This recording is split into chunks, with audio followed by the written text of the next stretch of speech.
It's after school, and Nathan Haug is out walking Bonnie, the family dog in Alpine, Utah, because it's his turn, and that's the kind of kid he is. These are just like a fraction of all my merit badges. On his way to Eagle Scout. Add a 3.75 grade average, student council, and the sports. Father in heaven. And his connection to his family. He is one of 8 children, and at 17, the oldest of those still living at home. And it almost doesn't fit that Nathan once managed to cover up from everybody a habit he could not shake, until he finally did. An addiction. Online pornography. So 12 to 13, all the way up to probably 14, it was kind of there, uninterrupted. I became almost numb to it. Meaning what? It became such a part of my pretty much daily routine. It was automatic. It was automatic, yeah, exactly. Nathan is far from alone. There is still little research on just how many U.S. kids are addicted to online pornography, but one study reports exposure can begin at a very young age, for some as young as 8 years old. Of course, pornography is nothing new, but we are a quantum leap now from the world where porn came in magazines and on VHS tapes to one where it is available via smartphones and tablets and, yes, at the push of a button. Nathan would view it late at night on the family computer. He got good at covering his tracks.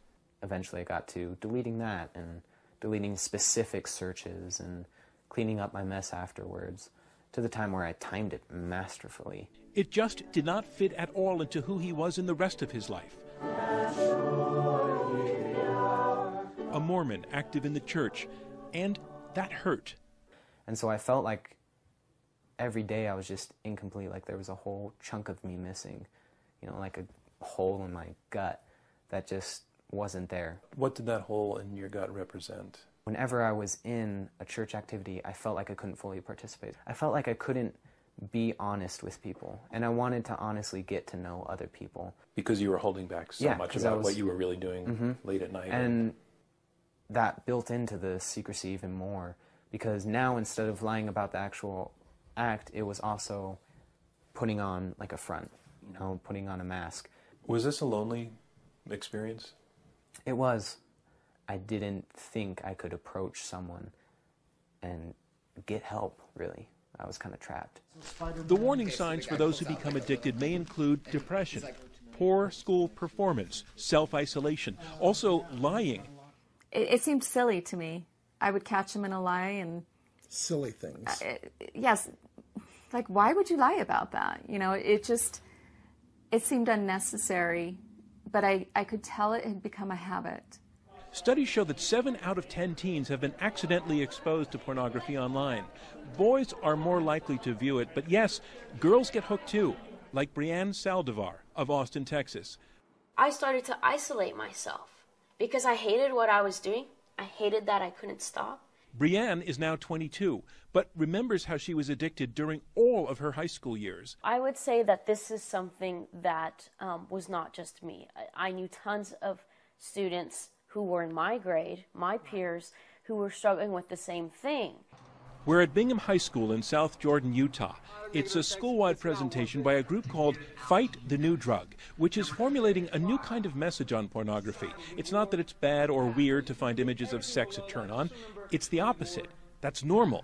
There's an actual scientific explanation as to why... And that's what's driving Clay Olson, one of the founders of Fight the New Drug. This is the decision-making area of the brain. His pitch up there isn't, you're bad or weird if you're hooked on porn. It's more, you've got a normal brain, and that's why porn has a hold on you. See, it triggers a release that floods and overexposes that brain.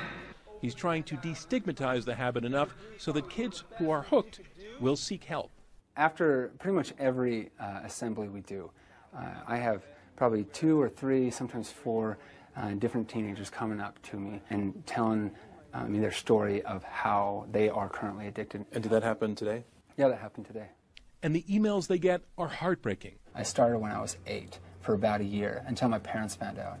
Then I stopped, but it came back 10 times harder just about a year and a half ago. While not yet formally recognized by the American Psychological Association as a listed addiction, people who work in the field, like psychotherapist Matt Bulkley, definitely are treating it as one. A lot of times the pornography becomes a coping style. It becomes a way that they deal with negative emotions in their life. Pornography provides a euphoria. It provides a high. And Matt Bulkley warns, I think we're at the front end of it. I think in the next 5 to 10 years, as this rising generation moves into adolescence, I think that we're going to have an epidemic, really. We're just at the beginning of it? Absolutely. Brianne now appears on the Fight the New Drug site as someone who beat the addiction. Because that's the good news. The addiction can be beaten. Because all it takes is for someone to say, oh my gosh, I am addicted. This is an addiction. Women do go through this.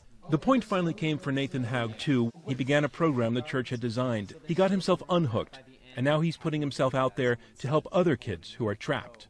It's not very frequently that somebody will stand up and say, yeah, it was me. Mm-hmm. It was me, too. Yeah. Because it's risky, because it risks derision and ridicule and stereotyping. Do you think you face that risk by talking about it? Oh, I'm sure I do. Do you care? No. That's the thing. I know there will be someone out there in my life, and they'll have this attitude. They'll maybe tease me if they want, but it's not up to me to care because, for all I know, they're suffering from the same problem. Are you proud of him now with what he's doing? Yes. It's hard. It's hard to think about how it might be hard for him, but I'm in awe of what he's doing. I'm amazed that he has the courage to do this. So today, he's back on track. And that iPod Touch he's listening to, it's set up so that even by accident, no kind of risque image can get in there, because as he and many other kids know, that's how it starts, if you're not careful.